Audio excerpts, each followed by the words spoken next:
Welcome back, fuckers. It's the GFY Weekly Review. And this week I want to start off with a message, not as your commissioner, but as the manager of the Oklahoma City Thunder Cunts and as a fan of the New England Patriots. With the bigger picture, Doctor, it's America. You know, maybe we're garbage this year, so we're going to forget this year. Let's everybody forget the NFL season this year. It's a wash. 2020 is a fucking wash. The Red Sox sucked. You know, the Celtics blew it, whatever. Like, we'll just forget about 2020. Halloween's coming up. We're going to do a lot of pills. Yeah, that's pretty much it. Another low effort week here, guys. Had a lot of bullshit to deal with this week, and it's not easy to do when I keep fucking losing. So instead, this week, instead of doing our normal weekly breakdown, I'm going to do the mid-season review, kind of look at everybody, see how their season's gone up to the halfway point. We're going to go ahead and get things started with my guy who wins the money this week. I'm shocked that he won the money, of all people. 154 points this week. You can see his totals here all year, 79, 112. He's had trouble scoring and getting it all together on the same page at the same time. But, who knows? Going over to our defending champ. He came out strong and swinging, but now he's on a 3-game skid here. 82 he put up, so the scoring has been slightly down from his earlier marks, except at 95. Who knows what's going on this year? 2020, baby. John's just absolutely been eating everybody up this year. I've been telling you guys for a while now, his roster is scary. It's just consistent and scary. 139, 130, 134. His loss is one off performance, 116 here. He got lucky this past week with a 108. He was very beatable. Pretty annoying that Moylan couldn't step it up this week to take him out. There's a couple other instances that here. Mealy's looking good. Mealy's looking good? Yeah, both of them. Ryan here, 5-2. He's leading the Riot division.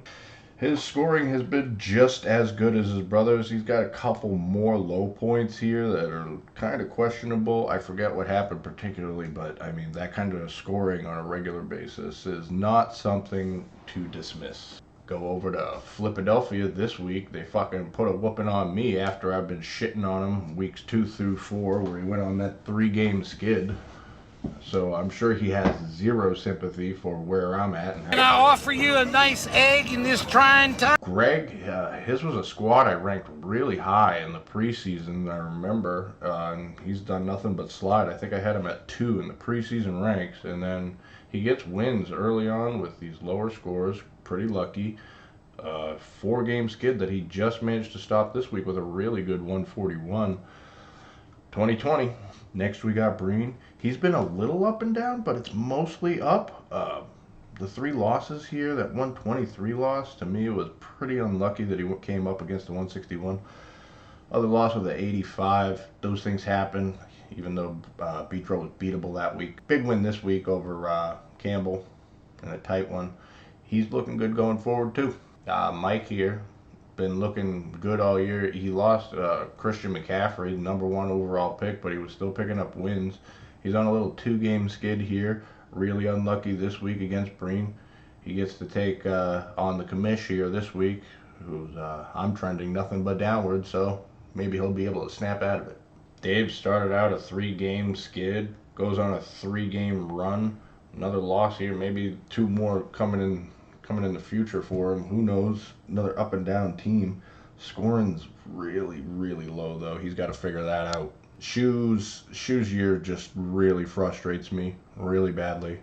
Like, I'm not saying he's bad, but he's had some bad luck, some bad calls he's made. I highlighted a couple weeks ago that he was getting it wrong between Matt Ryan and Derek Carr like every week, and it was costing him quite a few points. But then when he comes out to play me, his best performance of the year, and I have an off week, it's really hurts right in the dick.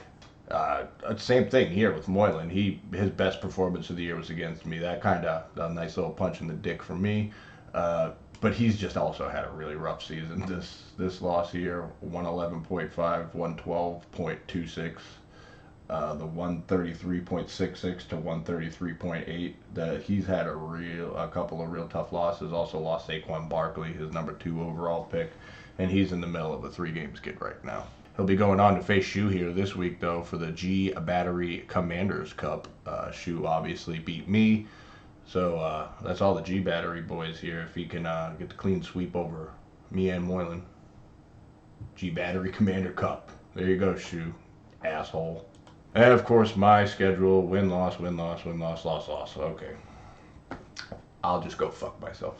I got the power rankings here for you guys. I got John on top. I'm going to leave Campbell at number 2 just because of how much fucking scoring he has. He's 40 points over John, I think, even though he's not on top of the division. I'm just going to keep him there because he's going to win every fucking tiebreaker and make it into the playoffs regardless. Ryan jumps up a spot here with his 5-2 in control of the Riot division. Dridge slides down a spot. Breen and Betro both jump up. I slide. Dave stays put. Greg jumps up. McGuy jumps up. Moylan's down where he belongs in the dirt with Shu, where they're gonna fucking get it on this fucking week and see who's the king of the shit pile. All you can go fuck yourselves.